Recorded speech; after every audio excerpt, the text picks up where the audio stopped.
Au sommet de leur popularité, les danseurs érotiques Chippendales dansent devant des salles combles. On dépense des millions à travers les États-Unis pour aller les voir. Mais un jour, on retrouve l'un des fondateurs de la troupe assassiné. La police de New York n'a aucune piste. Quand on dispose enfin d'un suspect, les agents du FBI devront se rendre sur un autre continent pour résoudre ce meurtre en coulisses.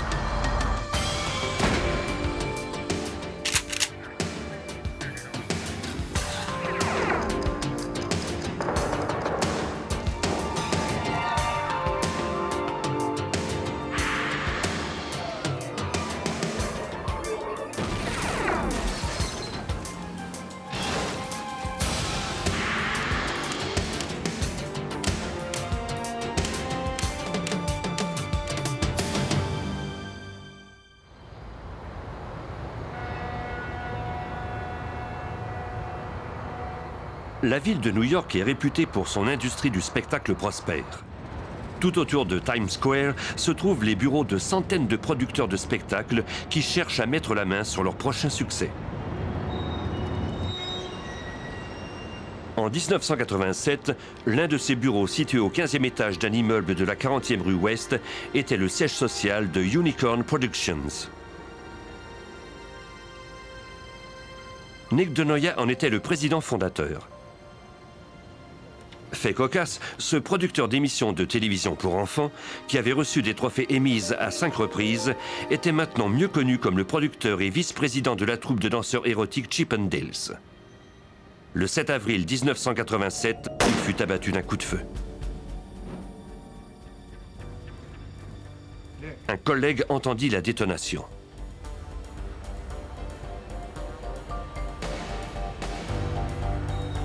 Il trouva le corps de DeNoia inerte par terre. Il appela le service d'urgence.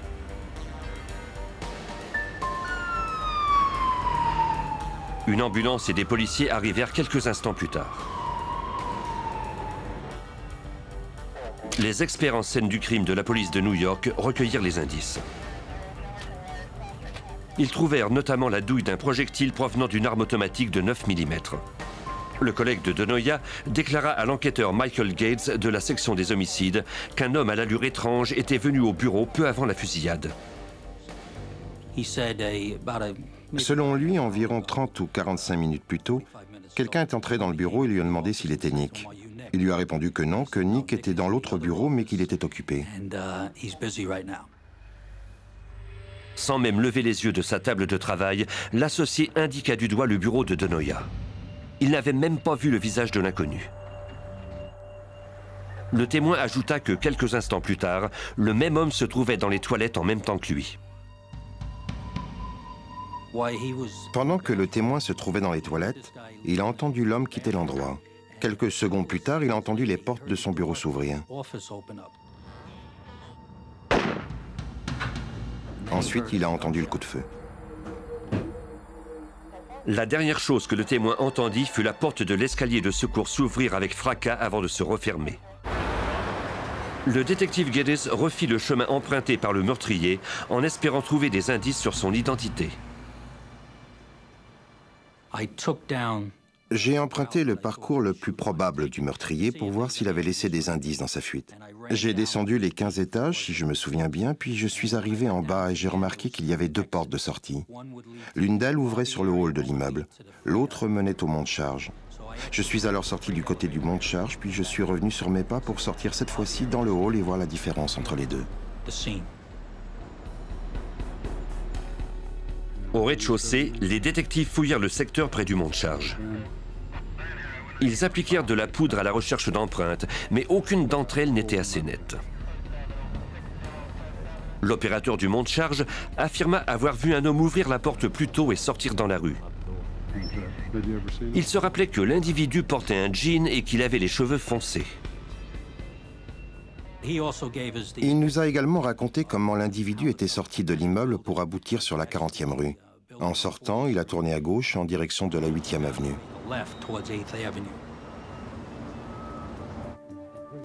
En haut, 2 détectives arrivèrent en compagnie de Val DeNoia, le frère de Nick, pour lui demander d'identifier la victime. Les 2 frères avaient des liens étroits. Val fut ébranlé en apercevant le corps de son frère assassiné. Il se rendit ensuite au poste de police pour tenter d'aider les policiers. Il souhaitait que l'enquête soit résolue au plus vite. Le détective Geddes croyait que Val détenait peut-être des informations qui fourniraient une piste solide.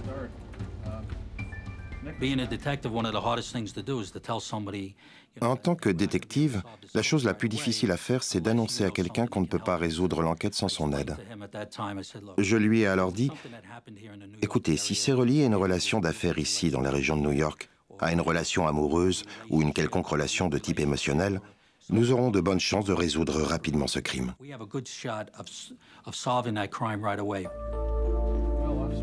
Val de Noia affirma alors qu'un seul nom lui venait en tête, celui de Steve Banerjee, l'associé de Nick. Banerjee connaissait Nick de Noia depuis le début des années 80. Val déclara au détective que son frère l'avait rencontré à Los Angeles. Nick de Noia était allé en Californie avec l'espoir d'y trouver le même succès qu'à New York. Ce récipiendaire de 5 Emmys, récompense remise aux meilleures émissions de télévision aux États-Unis, avait examiné plusieurs offres. L'une d'elles provenait d'un homme particulièrement tenace. Steve Banerjee était originaire de l'Est de l'Inde. Cet entrepreneur avait imaginé un spectacle de danseurs érotiques appelé les Chippendales. Bien que le concept de Banerjee de soirée réservée exclusivement aux femmes fût déjà extrêmement populaire à Los Angeles, il désirait former une troupe si spectaculaire qu'elle attirait aussi le public de New York et de Las Vegas. Banerjee était persuadé que Nick de Noia était la personne qui saurait donner une touche de classe au spectacle. Selon Val, Nick était hésitant au début car il trouvait le spectacle vulgaire. Mais il accepta l'offre de Banerjee quand ce dernier lui offrit tous les droits de tournée et 50% des profits. Nick peaufina le spectacle et réserva le club magique de New York. Le spectacle des Chippendales remporta rapidement un immense succès. Mais selon Val, la relation entre Nick et Banerjee n'avait pas tardé à se détériorer. Banerjee désirait obtenir un plus gros pourcentage des profits et Nick refusait de renégocier. Ils se disputaient constamment à propos des nombreux aspects de leur entreprise. En somme, ils étaient des associés d'affaires qui avaient parfois des conflits. Mais de Noia s'apprêtait à emmener la troupe en tournée et il avait l'intention de fonder une nouvelle entreprise. Quelques semaines seulement avant sa mort, Nick négociait les détails entourant la tournée d'une nouvelle troupe qu'il avait fondée pour concurrencer directement celle des Chippendales. Pour Banerjee, ça se résumerait assurément en des pertes de plusieurs millions de dollars. Val offrit ensuite aux détectives de leur montrer les états financiers de son frère. Simultanément, la police de New York organisa une opération de surveillance des funérailles de Nick de Noia. Les détectives croyaient qu'il avait été tué par quelqu'un qu'ils connaissaient. Steve Banerjee, l'associé de Nick, comptait parmi les personnes venues lui rendre hommage une dernière fois. Le lendemain, les enquêteurs appelèrent Banerjee en Californie pour l'interroger à propos de sa relation avec le défunt. Mais selon le détective Geddes, cet interrogatoire n'était pas destiné qu'à recueillir de simples informations. Nous espérions obtenir de lui des réponses négatives du genre « Non, je n'ai rien à voir avec ça, nous étions d'excellents amis ». Vous voyez, le genre de disculpation qui nous permettrait plus tard, le cas échéant, de relier tous ces éléments ensemble et démontrer qu'il avait menti.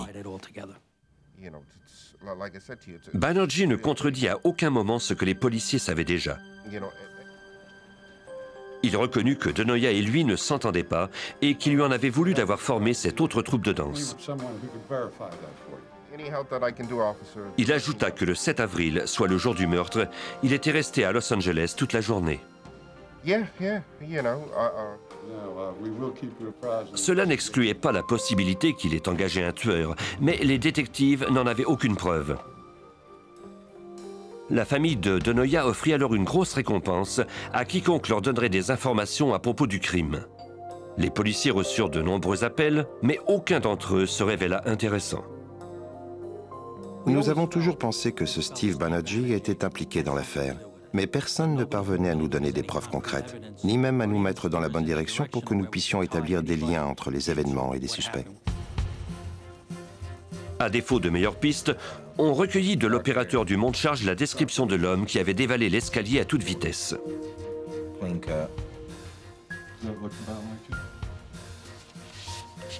Bien qu'il ne l'ait vu que très brièvement, il fallait espérer que sa description serait assez précise pour qu'un portrait puisse susciter une réaction chez un éventuel témoin. Les policiers ratissèrent le hall de l'immeuble du bureau de Donoya jusque tard dans la soirée.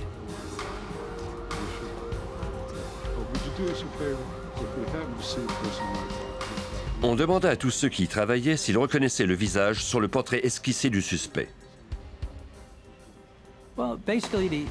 Nous nous sommes rapidement heurtés à un mur. Nous n'allions nulle part. On a fait dresser un portrait et offert une récompense. On l'a même fait diffuser à la télévision nationale, en nous disant que si le meurtrier provenait d'un autre État, un téléspectateur le verrait peut-être et nous donnerait des informations à son sujet. Mais nous étions toujours dans la même impasse.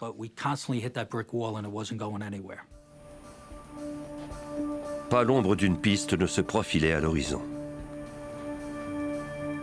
Pour la police de New York, il semblait bien que le meurtrier s'en soit tiré indemne.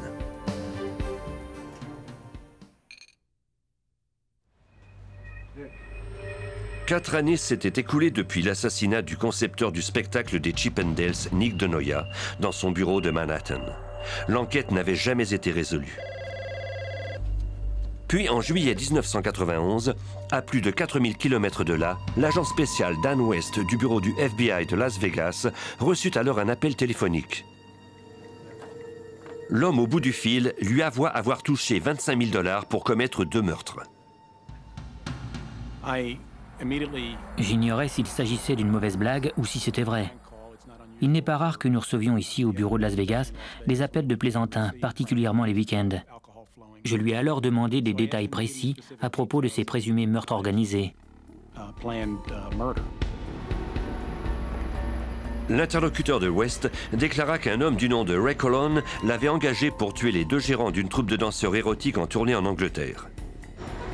Ils étaient les concurrents directs des Chippendales. Il ajouta qu'il ignorait pourquoi Colon voulait éliminer ces 2 hommes, mais qu'il avait finalement refusé de faire le boulot. Je ne sais pas s'il a refusé pour des raisons honorables ou simplement parce qu'il a eu peur. Il s'est envolé pour l'Angleterre, mais il est rentré aux États-Unis presque tout de suite après. Je crois qu'il a atterri à Los Angeles et qu'il a fait le reste du trajet vers Las Vegas en voiture pour ne pas être vu. L'agent demanda à son interlocuteur de le rencontrer à son bureau à 5 heures le lendemain matin.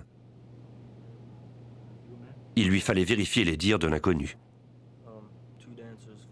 Il a ajouté qu'il avait travaillé avec la brigade des stupéfiants en tant qu'informateur lors d'enquêtes antérieures.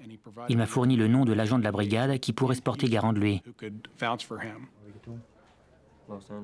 L'agent en question confirma qu'il avait bien travaillé avec l'homme et il assura West qu'il pouvait lui faire confiance. Après que le FBI se fut assuré que les éventuelles victimes soient protégées en Angleterre, on demanda à l'informateur de raconter comment il avait planifié le meurtre. Quelques jours plus tôt, il avait tout comploté avec son ancien propriétaire, Ray Colon, dans sa maison de Los Angeles.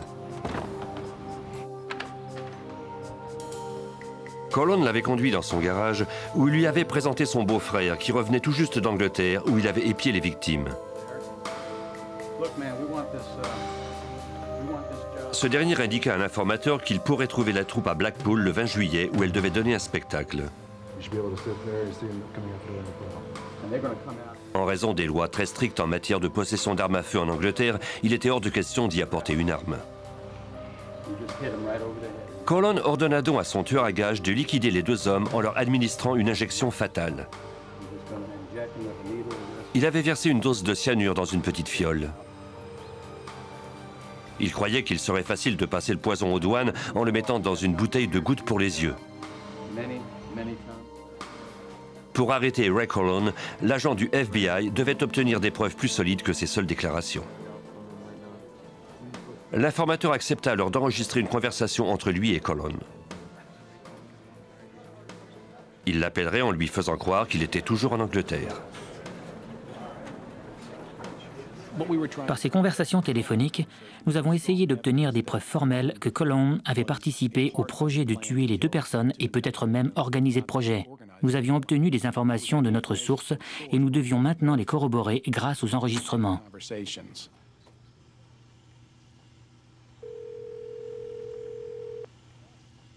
Hello? Ray! Yeah? Barry, buddy! Are you sure that damn stuff is going to work? It's pretty red, buddy. Yeah, it'll work. Man, I don't want to... And if you want to add something to it... How long is it going to take before they croak and hit down? Is that an immediate, if not sooner? Yeah, right. That's probably potent. You can even put a little, if you want, a little Drano in there if you want. Well, it's going to kill them right away then, huh? Okay.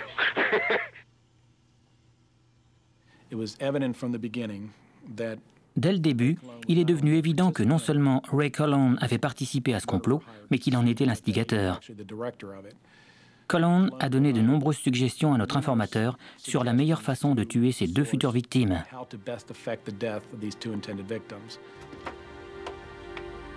Ce que les enregistrements ne disaient pas, c'était pourquoi on voulait tuer les deux gérants de cette troupe de danseurs érotiques. Au cours d'une conversation enregistrée, Colon fit référence à un troisième homme. Ce dernier était celui qui payait pour le double meurtre. Mais l'informateur déclara à l'agent West qu'il ignorait le nom de cet homme.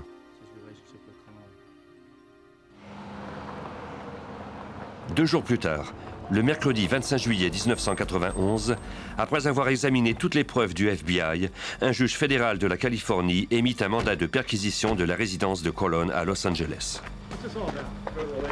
Colon parut surpris quand on lui présenta le mandat. Les agents devaient limiter leurs recherches à du cyanure, à des preuves de voyage en Angleterre et à toute correspondance qui démontrerait l'implication de Colon et de son beau-frère dans le complot de ces meurtres. Dans sa chambre, ils trouvèrent les dépliants de la tournée de la troupe de danseurs en Angleterre. Ils découvrirent aussi des pistolets dans un tiroir. Les relevés indiquaient qu'ils avaient été achetés en toute légalité par Ray Colon. Comme le mandat ne mentionnait aucune arme à feu, ils ne purent pas les confisquer. Dans le garage, les agents trouvèrent toutefois quelque chose dont le mandat faisait bel et bien état. C'était un sac rempli de cyanure. Cela corroborait directement les déclarations de l'informateur. Par la suite, un des agents trouva un autre indice qui allait débloquer toute l'affaire. Pendant qu'on exécutait le mandat de perquisition, nous avons trouvé le carnet d'adresse de Colon. L'agent spécial Andy Stefanak du bureau de Los Angeles le feuilletait rapidement quand il a vu le nom de Steve Banerjee. L'agent West découvrit également que ce Steve Banerjee, le très réputé propriétaire du club de nuit des Chippendales de Los Angeles, avait appelé Colon peu de temps auparavant. Les relevés téléphoniques indiquaient qu'il y avait eu de nombreuses communications d'un côté comme de l'autre entre Banerjee et Colon. De plus, le même jour, nous avons reçu le résultat des interrogatoires que la police britannique avait menés auprès des gens visés par le projet de meurtre. Les deux personnes ont affirmé qu'à leur avis, seul Steve Banerjee avait le mobile de les tuer. Les deux gérants de la troupe rivale de danseurs avaient la conviction que Banerjee voulait les éliminer pour faire cesser toute compétition avec les Chippendales. Le mobile de ce complot semblait le même que celui du meurtre de Nick DeNoia à New York, l'associé de Banerjee. Les agents du FBI appelèrent le détective Michael Geddes du service des homicides pour tenter d'en savoir plus au sujet du meurtre de DeNoia commis 5 ans plus tôt. Tout d'un coup, j'ai reçu un appel du FBI. J'étais rempli d'espoir, parce que ça faisait déjà 5 ans ou 5 ans et demi, et nous avions enfin la chance d'apporter un peu de réconfort à la famille en faisant avancer les choses.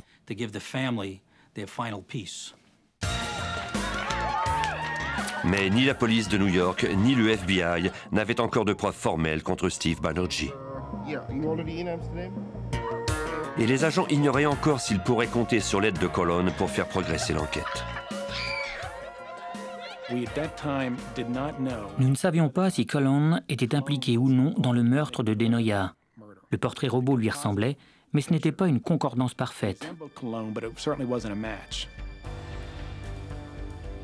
Malgré leurs doutes sur le rôle de Colon dans le meurtre de Denoya, on avait des preuves solides de sa participation à un complot pour meurtre.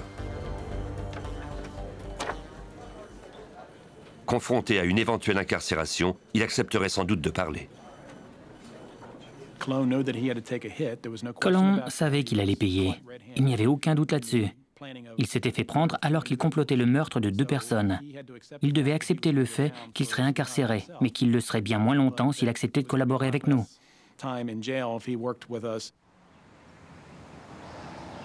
Le 2 août 1991, Colon et son beau-frère furent arrêtés pour avoir comploté un double meurtre. Cette arrestation visait à le mettre dans une situation si inconfortable qu'il finirait par dire au FBI ce qu'il savait de Steve Banerjee et du meurtre de son associé Nick Denoya. Ce que le FBI ignorait, c'était que l'arrestation de Colon rendait Banerjee beaucoup plus difficile à rejoindre.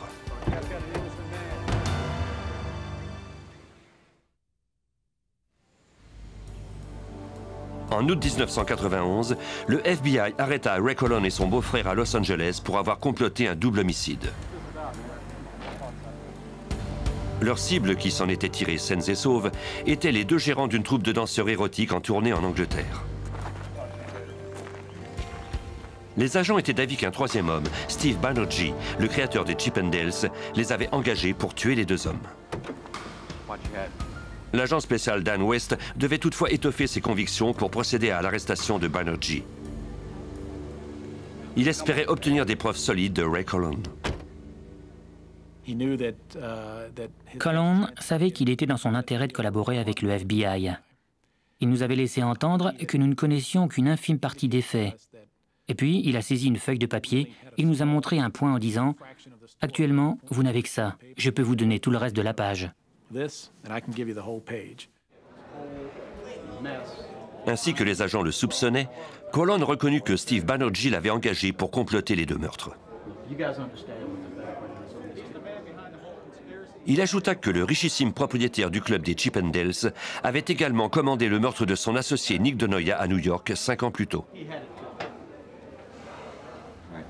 En échange d'une peine réduite, Colon signa un document dans lequel il déclarait vouloir aider le FBI à recueillir le plus d'indices possible pour arrêter Banerjee. L'agent spécial Scott Garriola du bureau du FBI de Los Angeles apprit alors que Colon avait rencontré Banerjee par hasard plus d'une décennie plus tôt. Colon vivait à Los Angeles. Il était gérant d'un immeuble à appartements sur la même rue que le club des Chippendales. Comme il était à proximité, il fréquentait régulièrement l'endroit. Avec le temps, il est enfin devenu un ami proche de Banerjee. Colon ajouta que Steve Banerjee, originaire de l'Inde, était venu s'installer aux États-Unis au début des années 70. En 1973, le futur millionnaire avait ouvert une station-service au nord de l'aéroport de Los Angeles. Avec ses profits, il avait fait l'acquisition d'un bar en difficulté dans l'ouest de la ville. En 1976, il en avait fait le très réputé club des Chippendales. À ce moment-là, Colon avait réussi à faire en sorte que son amitié avec Banerjee devienne un placement. Il s'était fait embaucher par lui. Ce musicien fauché s'acquittait de toutes les tâches que lui confiait Banerjee. Colon se transformerait même en incendiaire pour lui. Banerjee ne tolérait aucune compétition. Selon Colon, l'Indien lui avait donné l'ordre de détruire les biens de ses compétiteurs. Une discothèque de Santa Monica fut sa première cible en 1979. 5 ans plus tard, Colon incendia une autre boîte de nuit. Les 2 fois, l'incendie criminel n'avait pas réussi et les boîtes de nuit avaient poursuivi leurs opérations. Banerjee avait ensuite ordonné à Colon de faire appel à un tueur à gages pour assassiner son associé Nick Denoya. Colon déclara que Denoya avait remporté sa cause en cours lorsque Banerjee avait tenté de l'empêcher de créer une seconde troupe de danseurs destinée à une tournée. Cette action en justice, ajoutée au coût prohibitif de mise en marché du club, avait forcé Banerjee à déposer son bilan. Comme on le lui avait ordonné, Colon avait embauché un tueur à gages 3 mois plus tôt. Il déclara qu'il ne se rappelait que du prénom de l'homme, Louis. Le jour du meurtre, Colon et Louis prirent l'avion de Los Angeles à destination de New York, louèrent une voiture et roulèrent jusqu'à Manhattan. Colon attendait au coin de la rue, le moteur en marche, pendant que Louis montait pour abattre Denoya. Le lendemain soir, Colon était déjà rentré à Los Angeles. Dans le stationnement de la boîte de nuit des Chippendales, Banerjee lui donna 12 000 $ en liquide, ce qui constituait le solde du tarif convenu de 25 000 $. Après avoir établi la crédibilité de Colon, le FBI entreprit de faire coffrer Banerjee et le tueur à gages. Les agents se disaient que la seule personne en qui Banerjee ferait assez confiance pour parler librement de ses crimes serait son vieil ami Ray Colon, mais pour obtenir ses confidences, il devait organiser une rencontre entre les deux hommes. Nous avons donné congé de prison à Colon sous prétexte qu'il avait des ennuis de santé et commencé à faire parvenir des messages à Banerjee par lettre, par coursier et sur son répondeur pour qu'il entre en contact avec lui. Banerjee refusa de retourner les appels ou de répondre aux lettres. Il ne faisait pas confiance à Colon en dépit du fait qu'il lui avait versé plus de 200 000 $ en divers endroits secrets de la ville pour acheter sa loyauté depuis son arrestation. Le FBI dut mettre au point un autre plan pour le forcer à répondre à Colon. Nous avons décidé d'y aller encore plus fort en organisant une rencontre selon nos propres termes. Nous avons demandé à Colon d'attendre dans la rue devant le club des Chippendales. Les agents surveillaient l'opération. Colon appela Banerjee par son nom quand il le vit sortir de la boîte de nuit. Le propriétaire des Chippendales fut intrigué en apercevant Colon debout devant son établissement. Il s'adressa à lui à voix basse, craignant qu'il ne porte un micro caché. Pour regagner la confiance de Banerjee, le prisonnier en congé lui donna l'adresse d'un bar où l'Indien pourrait lui laisser de l'argent. Banerjee se méfiait de Colon, mais il ne pouvait pas l'ignorer.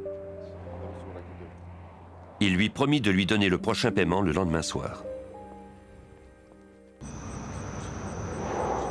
Les agents firent surveiller le bar. Vers 21 h, ils aperçurent Banerjee s'arrêter devant l'établissement et vérifier l'adresse avant de repartir.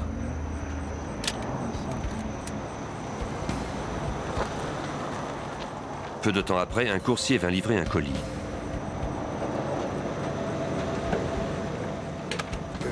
Les agents le récupérèrent.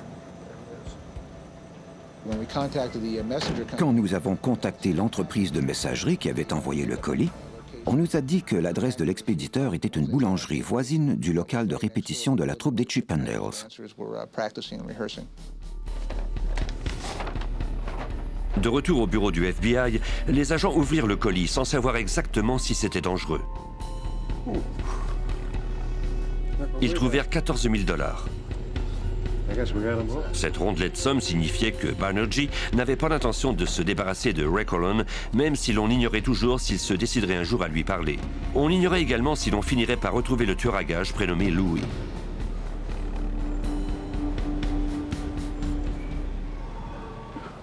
Un micro caché sur lui, Colon rencontra enfin l'Indien dans un hôtel de Santa Monica. On espérait que Banerjee y tiendrait des propos compromettants. L'agent spécial Scott Garriola et son équipe étaient postés à proximité. Malheureusement, arrivé dans le hall d'entrée, il ne voulut communiquer avec Colon que par écrit. Les agents n'enregistrèrent donc que le bruit d'un stylo sur du papier et quelques murmures. Banerjee tentait de savoir exactement ce que Colon avait révélé aux agents du FBI et ce qu'il savait de l'acte en se référant au meurtre de son associé, Denoya. Colon lui assura qu'il n'en avait pas soufflé mot aux agents fédéraux. Une fois encore, nous ne sommes pas parvenus à obtenir un enregistrement de qualité parce que Banerjee chuchotait quand il n'écrivait pas.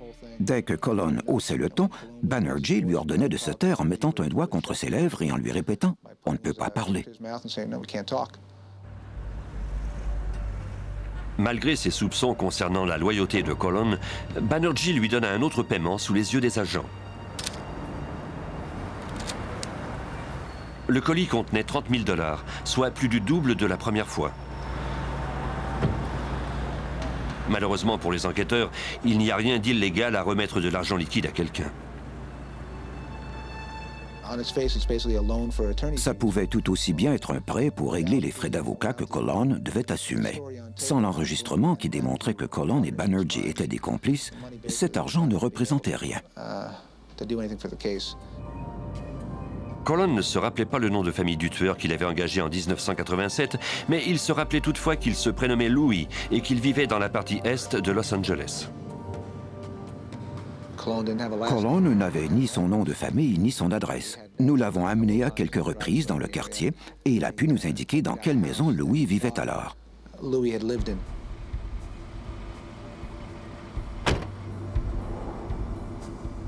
La mémoire de Colon ne lui avait pas fait défaut. La femme qui répondit à la porte était la mère de Louis. Comme elle n'avait jamais rencontré Colon auparavant, elle refusa de lui dire où son fils se trouvait.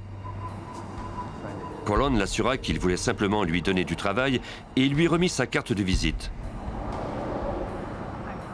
Quelques jours plus tard, il reçut un appel. Malheureusement, c'était Andy, le frère de Louis.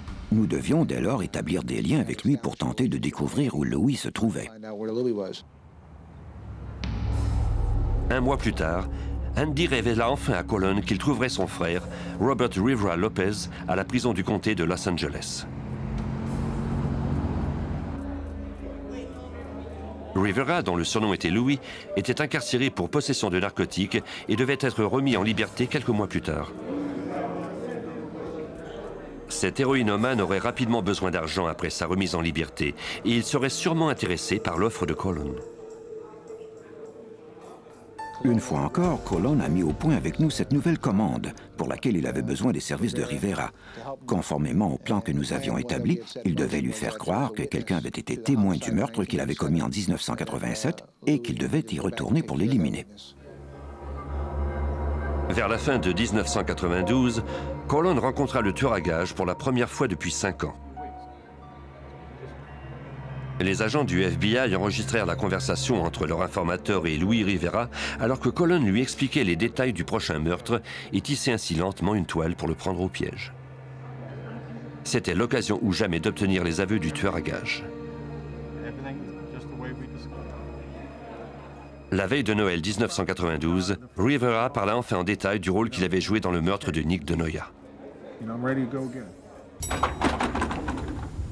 À 15h30, le 7 avril 1987, Louis avait atteint le 15e étage de l'immeuble où se trouvaient les bureaux de DeNoia, déguisé en coursier.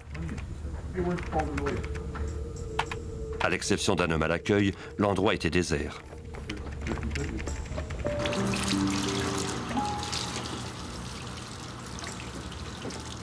Quelques instants plus tard, lorsque le commis entra dans les toilettes, Louis en sortit pour tuer DeNoia en se disant que personne ne le verrait. Il trouva le producteur assis à son bureau, sortit son pistolet semi-automatique de 9 mm et tira sur lui à environ 1 mètre de distance. Le FBI enregistra les aveux. Ray Colon avait rempli la moitié de ses engagements avec le FBI en échange d'une peine réduite pour le complot d'un meurtre.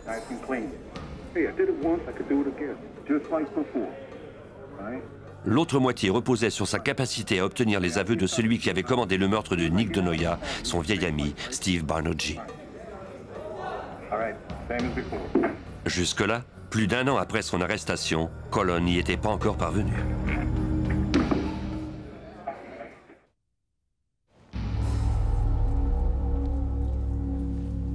En janvier 1993, Ray Colon, l'informateur du FBI, n'était pas encore parvenu à faire parler Steve Banerjee des crimes qu'ils avaient complotés ensemble.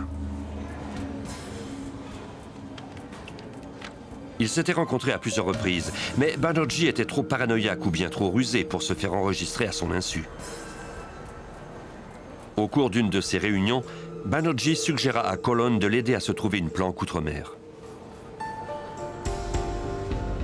L'agent spécial Scott Garriola et son équipe se servirent de cette suggestion pour mettre sur pied une autre opération. Peut-être Banerjee serait-il moins réticent à parler à Colon à l'extérieur des États-Unis. Je ne crois pas qu'il était trop difficile pour Banerjee d'accepter le fait que Colon s'en aille outre-mer. Il voulait se débarrasser de lui et il savait qu'il était la seule personne capable de le relier à tous ces crimes qui remontaient à 1979. Puisque Colon était toujours sur la liste des employés rémunérés de Banerjee, les agents croyaient qu'il lui rendrait peut-être visite pour s'assurer que Colon avait tout ce qu'il lui fallait pour y rester le plus longtemps possible. Banerjee désirait que Colon disparaisse de sa vie pour toujours. Le FBI choisit la ville de Rome comme destination, car à cause du crime organisé, les lois criminelles italiennes permettent facilement la mise sur pied d'opérations de surveillance. Les agents se préparèrent minutieusement avant d'arriver sur place. Nous avons obtenu un passeport pour Colon sous un faux nom. Nous nous sommes dit qu'un fugitif, quelqu'un qui tentait de s'établir incognito dans un autre pays, aurait besoin de ce genre de pièce d'identité. Nous avons également introduit le nom de Colon dans la base de données criminelles en tant que fugitif. Ainsi, si jamais Banerjee engageait un détective privé ou faisait faire des vérifications par ordinateur, il y verrait qu'un mandat d'arrêt était levé contre Colon parce qu'il était maintenant considéré comme un fugitif. Avec la collaboration des autorités italiennes, le FBI installa des micros partout dans l'appartement réservé à Colon à Rome. Quand toutes les personnes impliquées furent réunies, Colon appela Banerjee en Californie.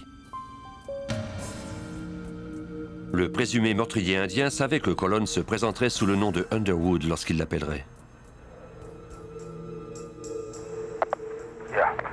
Hey, this is Mr. Underwood. How you doing, Steve? So when can you come and discuss the particulars? I cannot go to Italy, but I can go to Switzerland. How about Zurich? Can you come to Zurich? No, that's impossible. Why can't you go to Italy? On no visa. Huh? It takes a month to get it. Banerjee ne pouvait pas aller à Rome parce qu'il n'avait pas la citoyenneté américaine. Il a déclaré qu'il était incapable d'obtenir un visa à temps pour entrer en Italie et il a suggéré à Colon de le rencontrer près de la frontière en Suisse. Banerjee accepta finalement de rencontrer Colon à Zurich. Malgré le peu de temps dont il disposait, le FBI et les autorités suisses furent prêts à temps. Le plan consistait à cacher un micro sur Colon avant une rencontre dans le hall d'un hôtel. Ensuite, l'informateur suggérerait au suspect de poursuivre la réunion dans sa chambre où la police suisse avait installé du matériel audio et vidéo.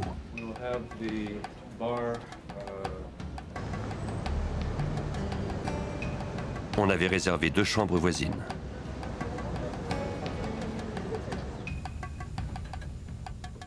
Dans l'une d'elles se trouvait le matériel d'enregistrement. Dans l'autre, la régie. Les agents espéraient bien que, cette fois, leurs efforts seraient récompensés et que Banerjee se compromettrait. Colon devait appeler l'Indien et organiser une rencontre dans un autre hôtel à la fin de l'après-midi.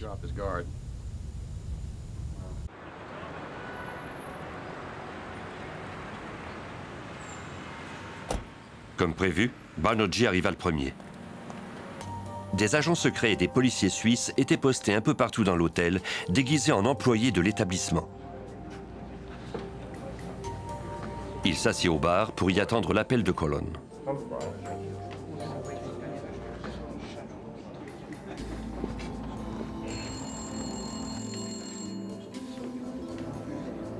Au moment voulu, le téléphone sonna. Colon était en route. C'était l'occasion idéale pour obtenir l'enregistrement tant espéré.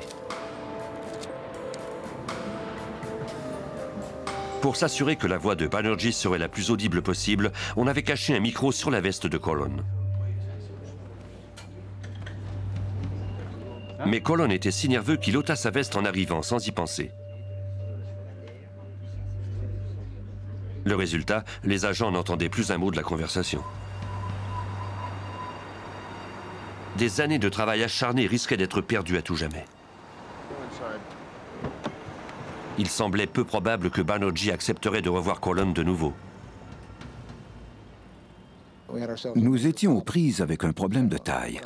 J'étais dans la pièce voisine d'où j'écoutais la conversation.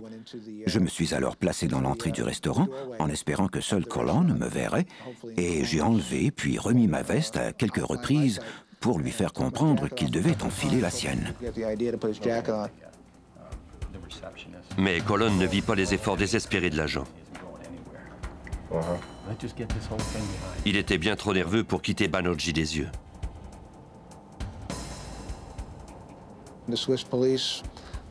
C'est à ce moment-là que les policiers suisses sont venus à la rescousse. Ils sont entrés et sont allés voir le gérant en lui disant qu'il devait fermer le restaurant. Heureusement, il n'y avait pas beaucoup de clients. Ainsi, Colon et Banerjee ont été obligés de quitter l'établissement. Après s'être rendu dans un bar plus bruyant, Colon suggéra au suspect d'aller dans sa chambre où il serait bien plus à l'aise pour parler. Colon arriva le premier. Il y rencontra un technicien suisse qui devait retirer le micro de sa veste avant que Banerjee n'arrive. Colon courrait des risques inutiles en portant ce micro puisque la chambre en était truffée. Des agents déguisés en employés alertèrent l'équipe de surveillance que Banerjee venait d'arriver à l'étage de la chambre de Colon. Le technicien suisse retira le micro de la veste et se glissa furtivement dans la chambre voisine. Colon eut à peine le temps de se verser un verre avant que l'on ne frappe à sa porte.